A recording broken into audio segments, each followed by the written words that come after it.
కేటీఆర్ వ్యాఖ్యలపై MLC Addanki Dayakar fire అయ్యారు. డ్రామాలతో ప్రజలను మభ్యపెట్టాలని చూడొద్దని హితవు పలికారు. కేటీఆర్కి దమ్ముంటే కేసీఆర్ను కూడా తీసుకురావాలని సవాల్ చేశారు. కేటీఆర్ ఇంటి సమస్యతో ఫ్రస్ట్రేషన్లో ఉన్నారన్నారు. మీకు శాసనసభ అంటే గౌరవం లేదు, శాసనాలంటే గౌరవం లేదు, చట్టసభల పట్ల ఎంత నిర్లక్ష్య వైఖరో మీ అయ్యని చూస్తే తెలుస్తున్నది.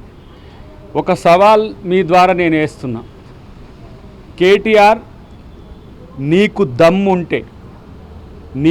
దమ్ముంటే అసెంబ్లీకి నీతో పాటు నీ అయ్యను కూడా తీసుకొని రా. లేదంటే నువ్వు దద్దమ్మవైతే ఇట్లాంటి పరాచకాల ముచ్చట్లు చెయ్యి. నీకు అసెంబ్లీకి వచ్చి చర్చించే దమ్ము లేదంటే నువ్వు దద్దమ్మవే. నిన్ను ఎమ్మెల్యేగా గెలిపించి, మీ అయ్యను ఎమ్మెల్యేగా గెలిపించి లీడర్ ఆఫ్ ది అపోజిషన్గా చేస్తే ఇంట్లో బంతాడు.